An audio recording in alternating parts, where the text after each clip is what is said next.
Bonjour à tous, merci de me retrouver pour cette nouvelle vidéo horoscope. Aujourd'hui, nous allons faire la guidance du mois d'août 2020 pour nos amis les scorpions.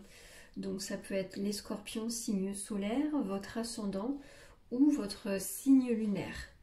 Voilà, donc cette guidance, elle est pour vous si vous avez envie de connaître les énergies que vous allez ressentir au mois d'août 2020, savoir un petit peu les énergies et les conseils que je peux vous donner pendant cette guidance, tout ce que les cartes pourront vous dire. Donc si vous venez de me rejoindre, sachez qu'au niveau du brassage des cartes, je ne prépare pas mes cartes à l'avance.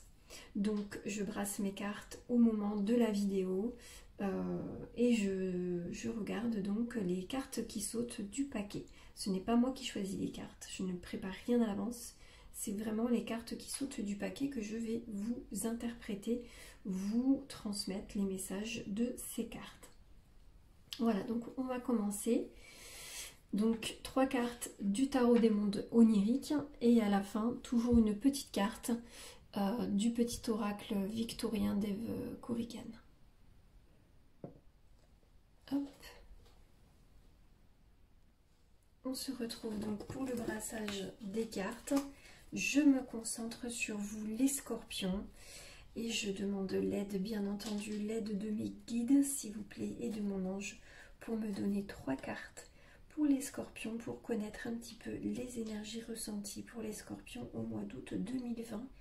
Quels sont les conseils que je peux leur donner? Quels sont les conseils que je peux transmettre aux scorpions pour les énergies du mois d'août 2020 pour les scorpions? Merci mes guides, merci mon ange.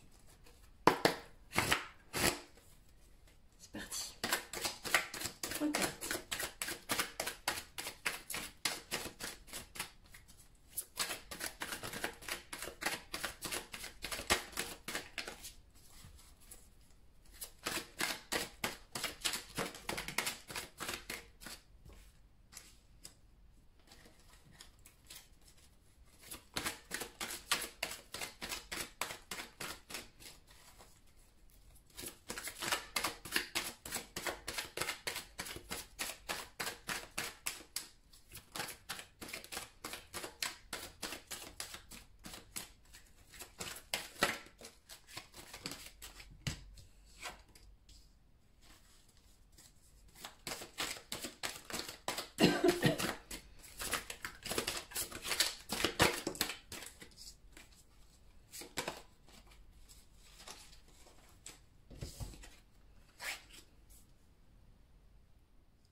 Alors, donc,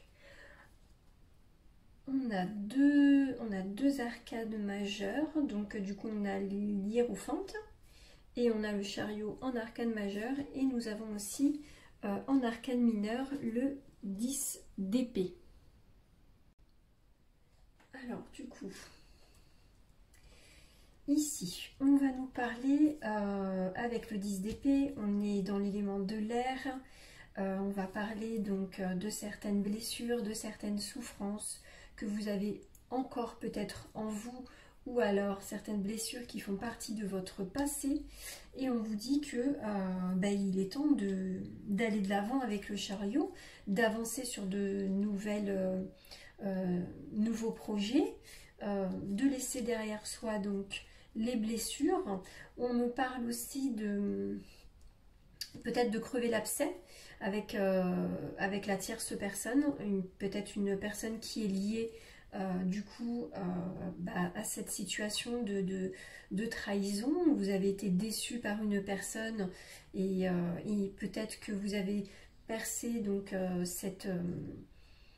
vous avez peut-être communiqué avec cette personne-là, vous avez peut-être parlé avec cette personne-là pour justement dire tout en fait ce que vous ressentez de cette personne. En tout cas, peut-être que c'est un conseil pour vous d'éclaircir cette situation pour pouvoir mieux avancer et parce que là on nous parle quand même avec hiérophante, on nous parle de sagesse intérieure, on nous parle aussi d'études, de formation, de travail. de nouvelles connaissances.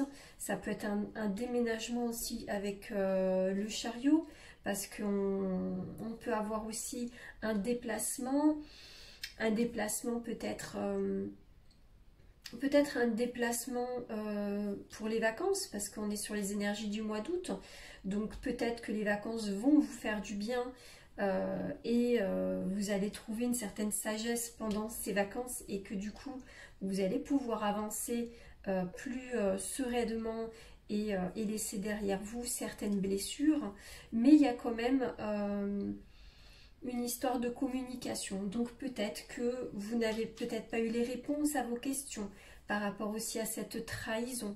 À vous de voir hein, si vous avez envie de percer dans cette situation, d'avancer et de connaître les raisons de cette trahison ou de ces blessures que vous avez eues, ou alors avancer avec le chariot, aller de l'avant, laisser derrière vous les blessures ou ces personnes qui étaient toxiques pour vous, ou des personnes qui étaient mauvaises, de mauvaises intentions à votre égard, et bien laissez ces personnes-là dans votre passé.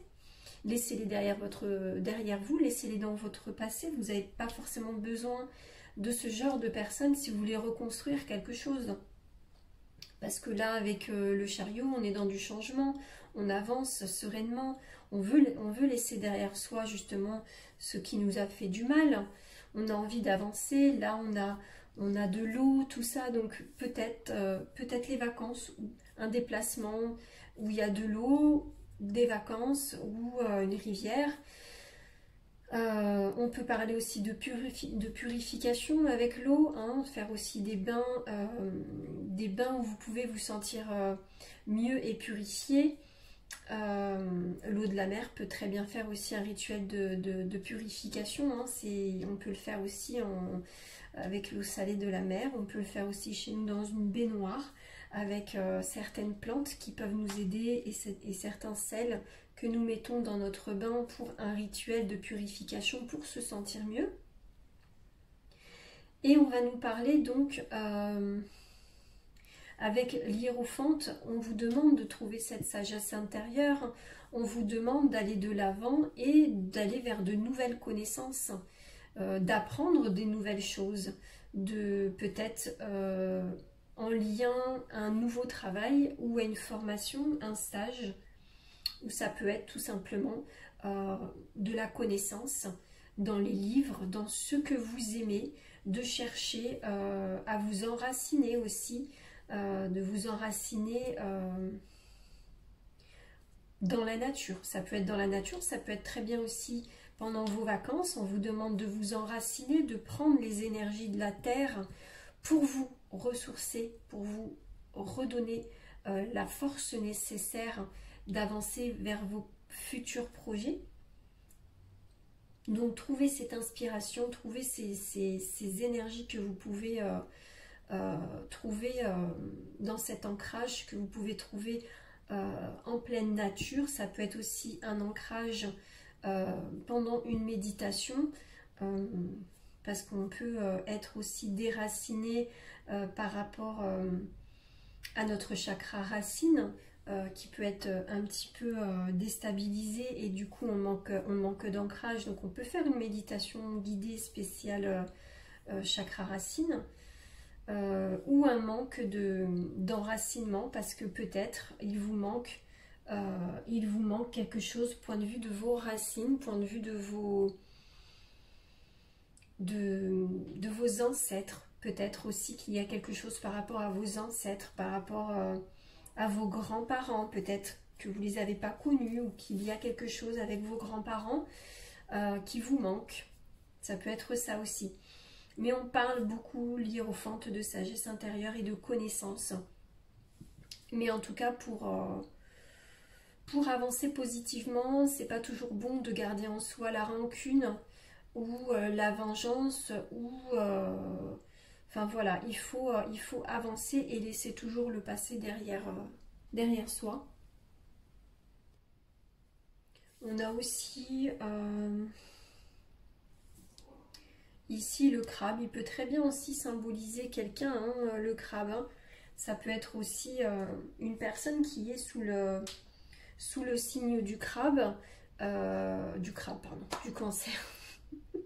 Le cancer, pardon, et vous, amis scorpions, vous avez aussi les pinces, et cette force que vous avez aussi dans vos mains peut être aussi la force que vous avez dans vos mains, l'énergie. Ça peut être aussi du magnétisme que vous avez vous-même dans vos mains, et la force que vous avez en vous, scorpion ou cancer, la personne peut-être que vous connaissez ou qui est cancer. Il y a peut-être un lien avec une personne qui est cancer. À vous de me le dire. Si vous laissez un petit commentaire, n'hésitez pas. Ou si cette guidance vous a plu, n'hésitez pas aussi à liker ou à vous abonner. Et à me laisser aussi un commentaire. Donc voilà pour vous, amis scorpions. Je vais vous tirer une petite carte conseil. Avec donc le petit oracle d'Eve Corrigan.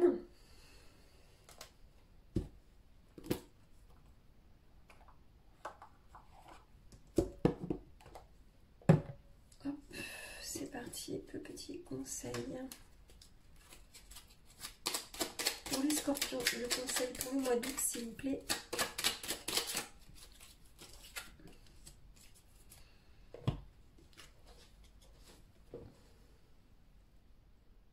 La lettre. Si tu as une chose à exprimer avec confiance, ose la dévoiler, quoi qu'il en advienne, et le courage d'être toi. Voilà, les mots-clés sont exprimés et dévoilés. Ça revient peut-être sur le 10 d'épée qu'on parlait de communication, et peut-être que vous avez peut-être pas osé dévoiler ce que vous ressentiez lors de cette blessure, lors de cette trahison, et qu'on vous dit, là on vous conseille d'être franc et d'être vous-même en fait. Donc si vous voulez être franc et dire les choses, ben, dites-les, ça peut vous soulager et vous permettre d'avancer plus sereinement après par la suite. Donc voilà, amis scorpions, je vous remets donc les cartes de votre guidance aujourd'hui. N'hésitez pas à liker, à vous abonner à ma chaîne. Si vous voulez savoir quand les nouvelles vidéos sont en ligne, vous pouvez cliquer sur la petite cloche. Vous recevrez la notification quand il y aura des nouvelles vidéos sur la chaîne YouTube. Ou sinon, vous pouvez aussi me suivre sur Amaya Tarot sur Instagram. Je vous souhaite une très belle journée. À bientôt.